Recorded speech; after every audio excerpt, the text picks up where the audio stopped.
నోరూరించే బొమ్మిడాయిల పులుసు ఈజీగా ఎలా చేసుకోవాలో చూడండి. ఫస్ట్ అయితే కేజీ బొమ్మిడాయిలు తీసుకొని ఇలా నీట్గా వాష్ చేసి కడిగి పక్కన పెట్టేసుకోండి. ఈలోపు ఒక 5-6 ఉల్లిపాయలు తీసుకొని కట్టర్లో వేసి నీట్గా పొట్టు తీసేసి వాటిని సన్నగా కట్ చేసుకోండి.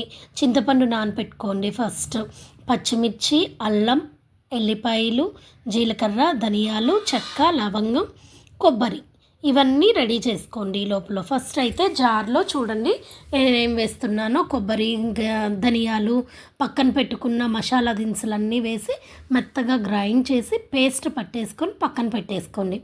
ఈలోపు బాండీలోకి ఆయిల్ వేడెక్కిన తర్వాత పచ్చిమిర్చి, కొంచెం జీలకర్ర వేసి వాటిని వేడెక్కనివ్వండి. ఈలోపు వీటికి బొమ్మిడాయిలకి పసుపు, ఉప్పు కలుపుకొని పక్కన ఉంచేసుకోండి.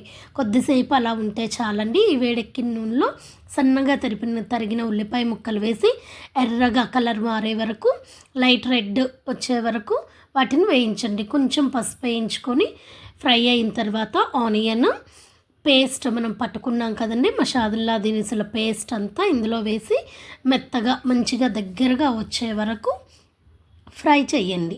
దానిలో కొంచెం ఉప్పు, పసుపు తగినంత వేసుకొని మనం ముందు నానపెట్టి ఉంచిన చింతపండు రసం పిసికి దాంట్లో పోసి ఫస్ట్ అయితే ఆ చింతపండుని ఉడకనివ్వండి. ఆ రసాన్ని ఆ మరుగుతున్న చింతపండు ఆ వాటర్లో ఈ బొమ్మిడాయిలు మనం పసుపు వేసి కలిపి పెట్టుకున్నాం కదండి, ఉప్పేసి వాటిని వదిలిపెట్టండి అందులోకి.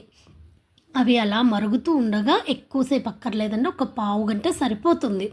దానిలో గరం మసాలా, పై మసాలా వేసుకొని లాస్ట్ కొంచెం కసూరి మేతి, కొత్తిమీర వేసుకొని మరగనివ్వండి. దగ్గరగా వచ్చిన తర్వాత మనం పులుసులో బొమ్మిడాయిలు వేసిన తర్వాత పావు గంట మరిగితే సరిపోతుంది. ఈజీగా బొమ్మిడాయిల పులుసు రెడీ అయ్యిందండి.